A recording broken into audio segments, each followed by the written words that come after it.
बुलेटिनच्या सुरुवातीलाच बातमी कोल्हापुरातून आहे। कोल्हापूरच्या गोकुळ दूध संघाभोवती आता नव्या वादाचे ढग दाटलेले आहेत। पुण्यातील किकवी प्रकल्पातील जमीन खरेदी आणि इतर व्यवहारांमध्ये कोट्यवधी रुपयांचा आर्थिक गैरव्यवहार झाल्याचा संशय व्यक्त करण्यात आलाय।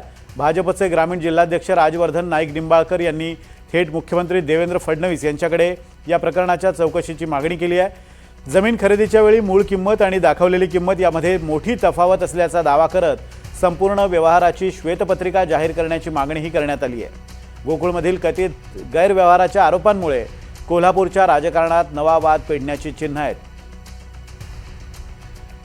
या प्रकरणात नेमका मुद्दा काय हे जाणून घेण्यासाठी संबंधितांशी संवाद साधला आमचे प्रतिनिधी विशाल पुजारी यांनी।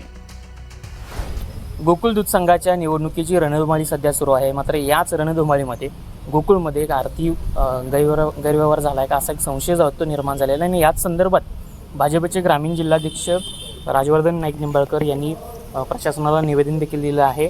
काय नेमकं हे प्रकरण आहे? किकवी जागेचा हा सगळा प्रकार आहे, काय नेमकं? मुळात किकवी प्रकरण हे म्हणजे तिथं जो प्लांट खरेदी केला गेला त्याच्या बाबतीमध्ये ह्या कोल्हापूर जिल्ह्यामध्ये काही पक्षाचे लोक असतील, काही संघटनांचे लोक असतील, त्यांनी संशय व्यक्त केला। ते संशय व्यक्त केल्यानंतर ज्या पद्धतीनं मावळत्या संचालकांच्याकडून जे अपेक्षित उत्तर त्या गोष्टीला जाणं अपेक्षित होतं ते उत्तर न जाता काहीतरी त्याच्यामध्ये धूळफेक करण्याचा प्रयत्न किंवा विषयांतर करण्याचा प्रयत्न त्या ठिकाणी झाला गेला। माझं म्हणणं एकच आहे की त्या संबंध व्यवहाराची चौकशीचं पत्र तर मी मुख्यमंत्री महोदयांना दिलेलंच आहे, पण प्रशासकांना सुद्धा आज मी निवेदन देत असताना मी सांगितलं की तुम्ही त्याची श्वेतपत्रिका काढा। जर तुम्ही स्वच्छ कारभार केला आहे, स्वच्छ व्यवहार जर केला तर स्वच्छ व्यवहार केलेल्या व्यवहाराची तुम्हाला तिथं श्वेतपत्रिका काढून त्याच्यामध्ये काय वस्तुस्थिती आहे ही सर्वसामान्य दूध उत्पादक शेतकऱ्यांकडे समोर आली पाहिजे ना।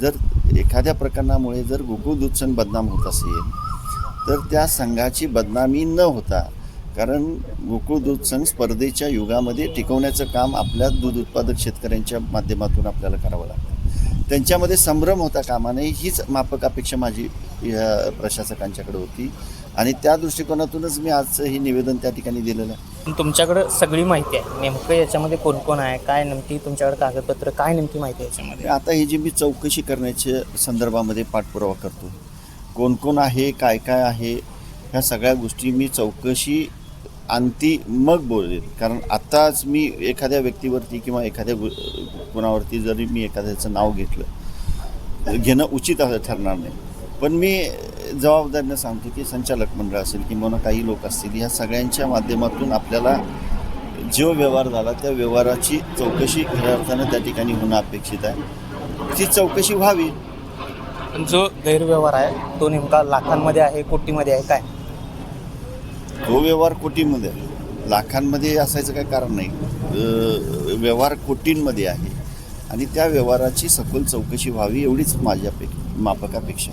तुम्ही आणखी कोणाला निवेदन दिली आहेत, काय नेमकी मागणी केली त्याच्यामध्ये? मी ह्याच्यामध्ये हेच निवेदन आमचे मुख्यमंत्री आदरणीय देवेंद्रजी फडणवीस साहेबांना दिलेलं आहे। अमितभाई शहांना सुद्धा मी त्याचा मेल त्या ठिकाणी केलेला आहे आणि चौकशी ह्याच्यामध्ये झाली पाहिजे ही मागणी मी त्यांच्याकडून केलेली आहे। काय नेमकं त्यांच्याकडून उत्तर आलं आहे, काय? आणि लवकर त्याची चौकशी समिती नेमून आपण चौकशी करू अशा पद्धतीचं मला मुख्यमंत्र्यांनी आश्वस्त केलेलं आहे। पण या सगळ्याचा कुठेतरी निवडणुकीवर परिणाम होऊ शकतो का? विरोधी गटाला याचा परिणाम होऊ शकतो का? काय विरोधी गटाला कुठल्याही गोष्टीचा फायदा होऊ नये म्हणूनच मित्रपक्ष हे आमचेच आहेत, त्यामुळे विरोधी पक्षाला कुठेही त्याचा फायदा होऊ नये ह्याच गोष्टीसाठी म्हणून मी ही चौकशी करून वस्तुस्थिती दूध उत्पादक शेतकऱ्यांसमोर आणण्याचा प्रयत्न करतो। धन्यवाद। खरं तर पुण्यातल्या किकवी जागा खरेदीमधला हा सगळा प्रकरण जे आहे ते असल्याचं सांगितलं जातं आहे। कोट्यावधीमध्ये याच्यामध्ये अपहार झाला असल्याचा संशय निंबाळकर यांनी व्यक्त केलेला आहे, त्यामुळे याची चौकशी व्हावी आणि याबाबतचं मुख्यमंत्र्यांकडे सुद्धा त्यांनी मागणी जी आहे ती केलेली आहे। त्यामुळं गोकुळमधला एक आर्थिक गैरव्यवहार आहे जो किकवी जागा प्रकल्पाचा पाहायला मिळतो, तो कुठेतरी चर्चेत असल्याचं पाहायला मिळतं आहे। विशाल पुजारी, NDTV मराठी, कोल्हापूर।